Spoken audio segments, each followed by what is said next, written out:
Chouv, Shabbat Shalom Vorach, Chag Sameach, on est toujours le 8 mai, le Yud Dalet, on est Pesach Sheni, le 14 du mois de Iyar, Lechem Tovim Shalom, Refouach Lema pour tous les malades d'Israël, un chiour, par contre aujourd'hui acheté aussi par Michel Mezrahi pour l'élévation de l'âme de Simach Fitoussi Ben Esther, Bezrat Hashem, Alem Shalom, Shakadosh Baruch Hu,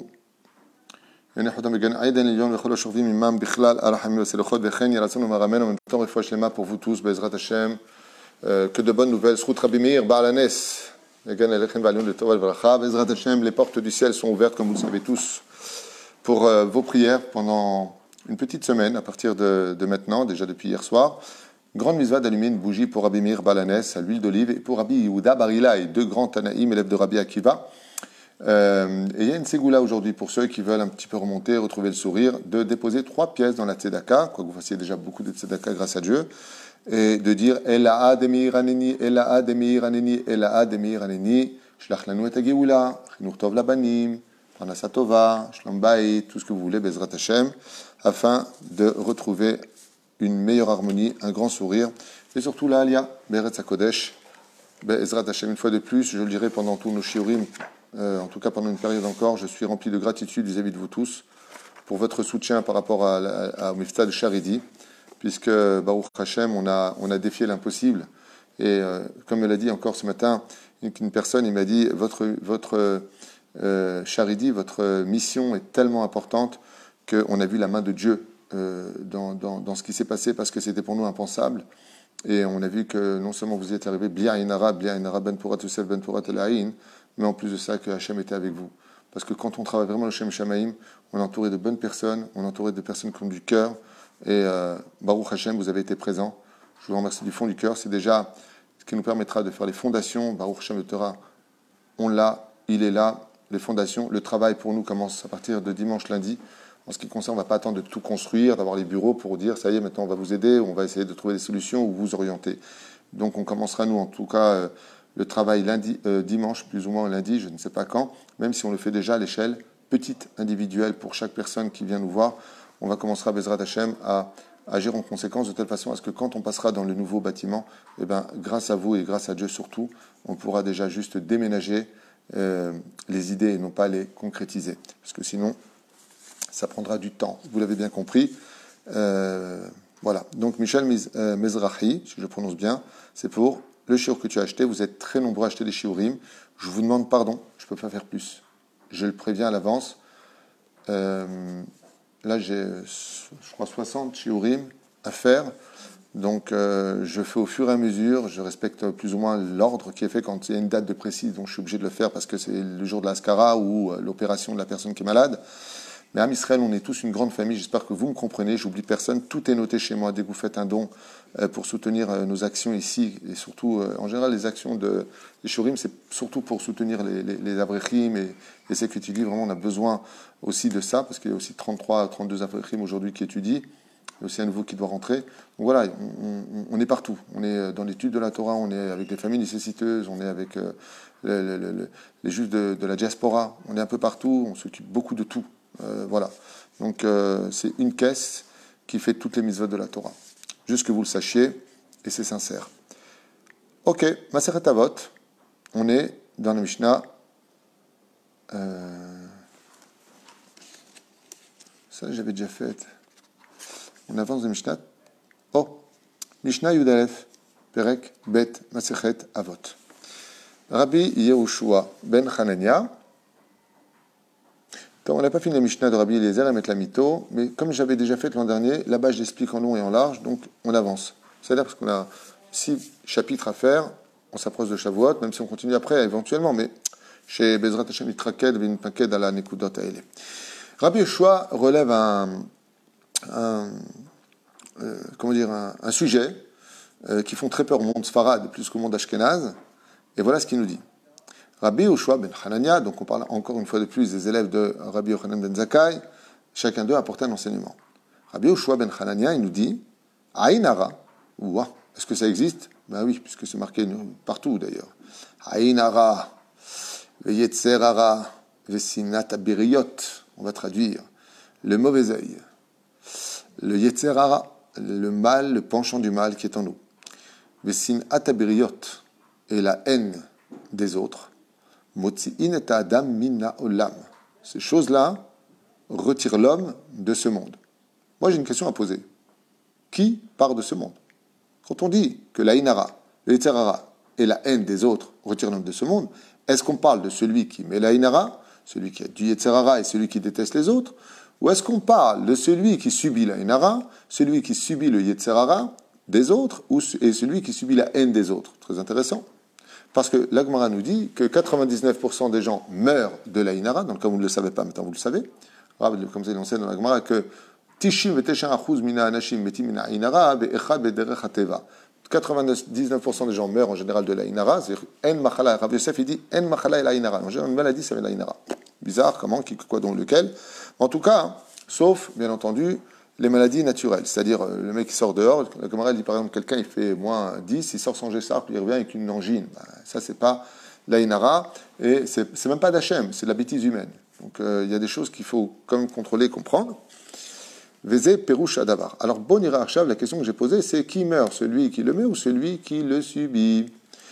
Moreno Arav Keati, donc ici le Bal Keati Ayakar, nous dit Aïn Ara, Kemo Aïn Ra'a.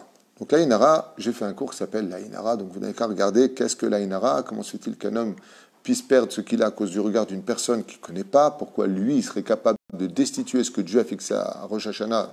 Il est plus que Dieu, lui, j'ai pas compris comment ça se passe. Tout ça, j'explique dans le cours sur l'Aïnara, toratraim.net, ou l'application Rav Tutu sur vos portables, si vous avez envie d'écouter mes shiurim. Si ce n'est pas le cas, oubliez l'adresse. Et il dit comme ça, donc Aïnara, Aïnou tsarot, Aïn shel adam bikin'ato betovatam shel acherim. Et là, de qui est-ce qu'on parle? Malheureusement, l'Aïnara des gens. C'est lui qui le subit. Yetzerara, netiato shel adam le malé, et ta'avot libo. Et là, de qui on parle? Celui qui a du Yetzerara. Donc, en d'autres termes, celui qui met l'œil, il retire la vie des gens avant l'heure. Celui qui a du Yetzerara, sa folie d'écouter son Yetzerara, vu que toutes ses pulsions l'amèneront à faire de grosses bêtises qui pourront lui retirer la vie, le Halinou. Mais Yetzerara, netiato shel adam le malé, et ta'avot libo. Donc là, on parle de qui? De celui qui l'a. L'Aïnara, c'est celui qui le subit. Le Yetzerara, c'est celui qui l'a en lui. Il va lui faire des bêtises qui vont l'emmener jusqu'à l'orgueil, et l'orgueil va lui faire des choses qui vont lui faire perdre sa vie avant l'heure. Mais sinat ebriot, sinato shel adam ebriot, meferesh rashi akadosh, sinat rinam. On parle de la haine gratuite, celui qui a tout le temps à dire. Donc en d'autres termes, Rashi nous dit que celui qui fait du lachon hara sur les autres, nachon, celui qui fait, juste un instant je reviens sur Rashi, sinat rinam. Donc il dit comme ça, celui qui a de la haine sur les autres et qui les accuse tout le temps sont des gens qui font donc du lachon hara sur les autres. Ils disent des vérités. Lachon hara, c'est des vérités, mais négatives. Donc il dit dans ce cas-là, ça s'appelle la sinatrinam. Chez Bnei Adam sun inoto, mipnei sheu ish kaché veram alim. Donc le Rashbet, il rapporte lui une autre explication. Il dit chez Bnei Adam sun inoto, mipnei sheu ish kaché veram alim. Donc Rashi, il dit celui qui dit du mal des autres. Lui, il dit, c'est celui que l'on hait. Pourquoi? Parce que comme il dit du mal de tout le monde, comme il est pathétique aux yeux de la société, tout le monde s'éloigne de lui. Et toutes ces choses-là retirent l'homme de ce monde. D'où l'importance de faire attention, de vivre en société, d'avoir un bon nom, nous disent les Chachamim. Pourquoi? Parce que si tout le monde te maudit quand il te voit, si tout le monde dit, oh là là, il est là, celui-là, je ne peux pas le supporter. Azma, t'as aussi baolamazé.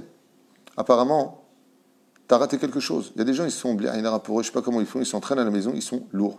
Comment tu vas? Je suis lourd. Ils sont lepre, ils ne te lâchent pas. Tu viens dire, on va là-bas? Ah ouais, quand on part?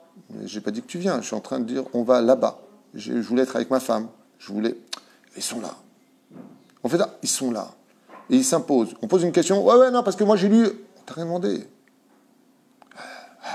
Pitbull. Pitbull. On ne parle pas de la personne qui est sympathique. Alors, est-ce qu'on va... Il faut avoir de l'humour dans la vie. On ne parle pas de ça. Baruch Hashem, comme les gens de notre communauté, sont des gens vraiment que je vous souhaite à tous de connaître. Des gens, mâche, sympathiques. On a une communauté où Moshe, la vérité, il y a de quoi avoir la jalousie, Béhémet. Je ne veux pas les flatter. Stam, je vous dis, notre communauté, elle est exceptionnelle ici. C'est une famille très agréable. Mais la reine, quand des fois il y a ce genre de choses, on sait que c'est de l'humour entre nous. Des fois, il y a un peu trop d'humour d'ailleurs. Aval ki karon, Zeperoucha Davar. Que quand une personne, tout le monde, oh là là, il est là, rasera, et quand il parle, je préfère partir. Attends, il va dire quelque chose. Non, non, c'est bon. Toujours à critiquer, toujours. Ces gens-là, il dit, Pachout Meot dans le ciel, on dit, bon, alors on les reprend de ce monde. Et alors, c'est une solution de les prendre de ce monde. Alors, parce que le mec, il est pathétique et antipathique, on doit le reprendre de ce monde. Boré Olam, le créateur du monde, il dit, quand une personne n'a pas réussi à s'intégrer dans la vie, que partout quand il va, ou rasera, on a l'impression d'avoir une peste comme ça, ambulante, qui va à droite et à gauche, et qui contamine avec une espèce de, une relation toxique dans la société, eh bien pourquoi le reprendre ce monde avant l'heure? Tout simplement parce qu'à la fin, c'est lui qui se maudit. C'est-à-dire que de toute façon, j'en ai marre, cher à personne, personne ne m'aime, je suis ceci, et puis, ben oui, me remettons en question.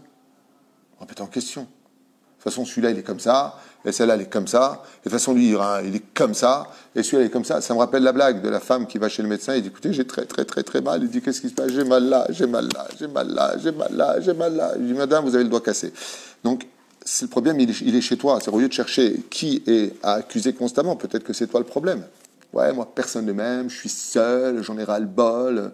Ben oui, mais remets-toi en question. Remets-toi en question. Ils ne peuvent pas tous avoir les mêmes opinions sur toi.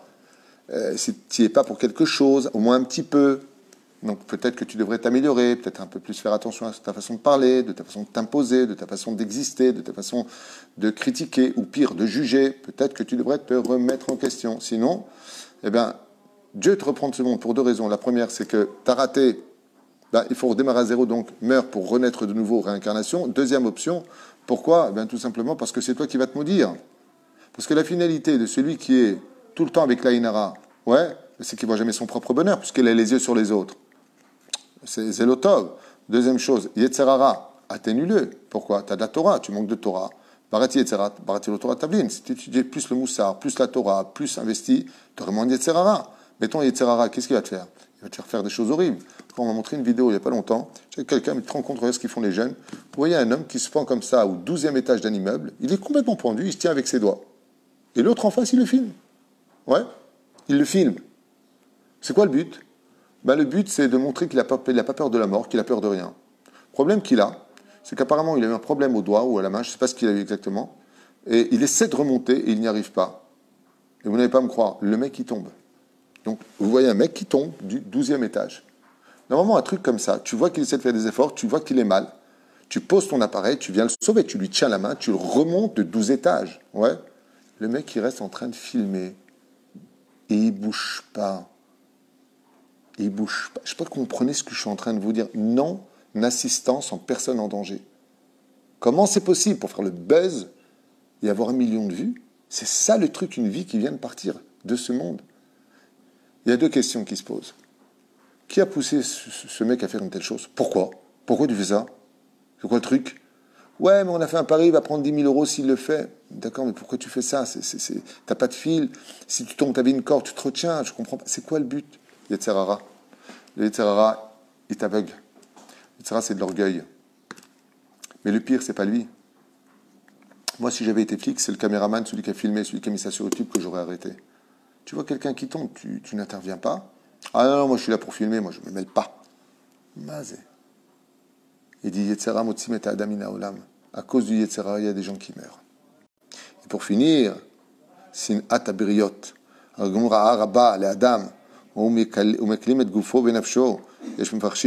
Alors ici, il rapporte plusieurs explications. Chez Shloshet Advarim Alalou, Me'avim Talich Shel Yerida Musarit, Vetotzeotea, Sheken Adam Sheyesh Lo Ainara. Donc il dit que les trois choses citées ici par notre maître Rabbi Yoshua ben Hanania sont trois choses qui font descendre la moralité dans l'immoralité. C'est pour cela que cette personne perd vite sa vie. Pourquoi? Parce qu'il dit que l'Ainara, c'est tout simplement jalouser dans le subconscient les bonheurs des autres. Nirshal be Yetzerara, automatiquement qui engendre le Yetzerara, Valiedeze, sin ato abiriot. Donc maintenant qu'il a eu son Aïnara, il dit c'est une conséquence. Il réveille tout son Yetzerara, celui qui a l'Aïnara, celui qui a un mauvais œil. Il réveille tout son Yetzerara. Et maintenant qu'il a du Yetzerara, le Yetzerara n'a qu'un seul but, c'est de l'emmener à la haine des autres. Sinat, Rinam. Vikashlu oto, venimsa, yotse mina olam, belo ito. Comme il explique ici, les filles, Perusho shel Rambam, Aïnara, Klomar. Aredifa Harim Mamon Verov Kilot Betzarot. Car cet homme-là, en réalité, en suivant ces trois choses, en ayant un mauvais œil ou en ayant du Yetzerara trop développé en lui, non maintenu, non canalisé, et en plus avoir la haine des autres,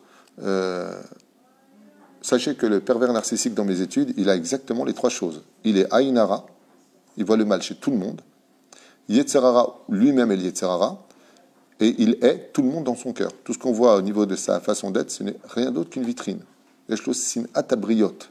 C'est exactement ce que j'ai étudié dans mes livres, exactement ce que j'ai étudié à travers les couples que j'ai reçus et les gens que j'ai fréquentés dans ce domaine depuis après 20 ans d'études. Yeshlo Aïnara, Yetzerara, Vesinat Abriot. Mamash bi diuk. Shem ishmor virachem. Ne vous inquiétez pas, ils ne mourront jamais d'une crise cardiaque parce que pour ça, il faut avoir un cœur. Et eux n'en ont pas. Ainsi donc, comme ça explique le Rambam,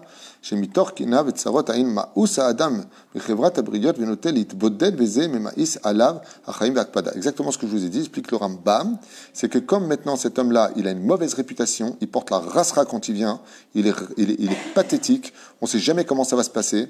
Tu sais, il y a des gens comme ça, tu fais une fête et tu sais qu'ils vont mettre la pagaille. Tu le sais, il faut absolument qu'ils foutent leur balagan, comme ça on dit, excusez-moi pour m'employer, et là, t'es pas bien quand ils viennent.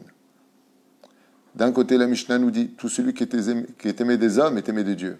Donc on comprend très facilement que celui qui est haï des hommes, pas d'un homme, on peut avoir des conflits entre moi et une famille, toi et sa famille, lui, on peut avoir ça. De façon générale, celui qui est aimé des hommes, lui, il est aimé de Dieu. C'est un signe. Quelque chose il aime cette personne-là. Mais si tu n'as pas su te faire aimer des hommes, si tu n'as pas su, pas en allant dans le sens du poil et faire de la lèche, je ne parle pas de ça. Je veux mettre que Anashim Rov Rubam Oavim Otra. Rov Rubam, la majeure partie. Bien sûr que dans toute situation, il y a toujours des gens qui ne t'aimeront pas. On ne parle pas de ces groupes ou ces individus. De façon générale, les gens, le mec a une bonne réputation, on l'aime bien, c'est quelqu'un de sympathique et tout. Mais sachez que le principal de la société d'un homme, c'est sa famille. C'est le principal. C'est-à-dire que si vous voulez vraiment savoir, vous savez, c'est comme la terre et le magma. Il y a la terre, et puis il y a le magma. Le magma, c'est cette boule de feu qui se trouve au centre de la terre. Ouais. Si tu veux trouver le centre de ta vie, il faut voir au sein de ta famille ce que l'on pense de toi. Mais réellement, c'est très dur. Je vous dis, il faut venir mehatata, vraiment d'une humilité extrême d'entendre des choses qu'on n'a pas envie d'entendre. Si vraiment tu veux savoir qui tu es, parce que dans la société, on peut tomber dans le piège. Ben moi, grâce à Dieu, tout le monde m'adore, moi, j'ai pas de problème, on m'invite partout, vous connaissez les gens. Et à la maison, le mec, c'est un tyran. D'accord ? C'est un tyran. Les enfants, il faudrait bien s'en débarrasser, ou de l'un ou de l'autre, tellement c'est horrible à vivre, des réflexions, des insultes, constamment des guerres, c'est pas agréable. Shabbat arrive, c'est un guéhinam. Et c'est pareil pour la femme. L'extraordinaire mission, c'est quand tes enfants, vraiment, eux, quand tu viens, waouh, papa, waouh, maman, waouh, quelle joie, quel plaisir, waouh, maman, je t'aide pour les fêtes, maman, viens, on met la table de Shabbat, j'ai déjà hâte qu'on soit ce soir, Shabbat. Alors, si à la maison, c'est génial, et qu'à l'extérieur, c'est génial, ça, c'est le fruit parfait. Si à l'intérieur, c'est une horreur, qu'à l'extérieur, c'est génial, Zelotov. Attention, il faut comprendre pourquoi à l'intérieur non plus, c'est pas génial. Il faut comprendre, quand un homme se sent plus être un homme qu'une femme se sent insulté toute la journée, donc il faut régler le problème. Les problèmes ne se règlent dans les couples que quand il n'y a pas de pathologie. Souvent, je dis, j'aime prendre le shlom bayit. Maintenant, il y a une pathologie dans le couple, c'est pas en rapport avec le shlom bayit, parce que s'il n'y avait pas cette pathologie, il n'y aurait pas besoin de shlom bayit, tout irait bien, parce que des conflits, il y en a toujours, que ce soit aimant ou pas aimant, un couple, c'est toujours un peu en dents de scie. Il y a des hauts, il y a des bas, et on préfère laisser les bas pour les femmes, c'est un jeu de mots. Mais quoi qu'il advienne, c'est normal d'avoir des désaccords dans le couple. Mais si une personne, vraiment, à la maison, homme comme femme, peu importe, c'est un tyran, et qu'à l'extérieur, tout le monde l'aime, c'est un fruit pourri. Vous savez, c'est quoi un fruit pourri ? Oh, elle est belle la pomme, tu croques dedans, oh, c'est quoi ? Tu craches. Ça veut dire quoi ? Tu craches quoi ? Tout le morceau. En d'autres termes, quelqu'un qui est pourri à la maison, même s'il est bon à l'extérieur, il est aimé, on l'aime bien, il est sympathique, c'est un fruit pourri. C'est-à-dire tout est à jeter. Parce que le ikar du ikar, c'est dans la famille. Le ikar du ikar, c'est dans la famille. Je ne parle pas de la famille, les frères, les sœurs, les beaux-parents, je ne parle pas de ça. Je parle de la famille, papa, maman, enfant. Je parle de ceux qui vivent dans la même maison, c'est le ikar du bonheur. Et c'est pour ça que je vous invite tous, mamash, sans exception, à toujours veiller à ce que vous êtes prêt à donner aux autres, à l'extérieur de chez vous, toujours prêt à rendre service, à parler gentiment, à écouter, à être patient, donnez-le d'abord à vos femmes, vos épouses, vos maris, les enfants. D'abord eux, les restes pour les copains. Parce que ce que je vous explique en 2 mots, c'est plus simple. Quand vous avez un fruit qui est pourri d'extérieur, qu'est-ce que tu fais d'extérieur? Donc à l'extérieur, tu prends un couteau, tu enlèves le pourri et tu manges le fruit. Tandis que si le fruit est pourri à l'intérieur et que l'extérieur est bon, qu'est-ce que tu fais? Ben, tu jettes tout. Parce qu'une fois que tu l'as dans la bouche, la seule chose que tu retiens, c'est l'amertume de son intériorité. Ce qui fait qu'il y a marqué ou est-ce que, comme il dit dans la paracha qu'on vient de lire de Hémor, Dieu il réside parmi nous. Où il réside parmi nous? En nous, à la maison. C'est à la maison que le vrai examen a réellement lieu. Voilà. Je vous laisse, Bezrat Hashem, préparer Mechila, votre Shabbat, en vous souhaitant tous les bonheurs du monde, une vie heureuse, sans Inara, sans Yetzerara, et surtout sans haine vis-à-vis des autres. Au contraire, le Shabbat, c'est la hardout, les fêtes, c'est la hardout, et on voit que toutes ces choses-là ont 2 choses destructives. C'est qu'en réalité des réalités, comme dit Rabbi Nachman de Breslev, le problème des gens méchants, des mécréants de ce monde, des gens inassociables, vous savez où est-ce qu'il est le problème? C'est que non seulement ils ne rendent pas les autres heureux, mais le pire, c'est qu'eux ne sont pas réellement heureux. Même un PN, un pervers narcissique, qui est vraiment antipathique dans sa relation toxique avec sa famille et surtout sa victime, mais le pire de l'histoire, c'est qu'à part ces moments où il est rempli de joie du malheur de l'autre, dans l'absolu, si on faisait une opération à cœur ouvert, s'il en avait un, c'est une épave à l'intérieur. C'est un homme qui est profondément malheureux et perdu, victime de sa propre bêtise humaine, d'une clipa que je ne souhaite à personne. La reine Bezrat Hashem, au lieu de chercher à nous faire du mal, peut-être qu'on devrait commencer à chercher à nous faire du bien. Parce que de faire du bien, non seulement ça donne le sourire à l'autre, mais en plus, on est fier de soi. À l'intérieur, on ne peut pas tricher avec ça, on sait qu'on a fait quelque chose de grandiose. Et vous savez quel est le plus grand bien qu'on puisse faire au monde? Rabbi Yoshua nous l'apprend. Il nous dit, le plus grand bien, c'est d'apprendre à avoir un bon œil. Le plus grand bien, c'est de canaliser son Yetzirah. Et la plus grande des choses, de savoir aimer les autres sans chercher pour autant des raisons de les aimer. Baruch Adonai l'olam, amen, va amen, Shabbat shalom.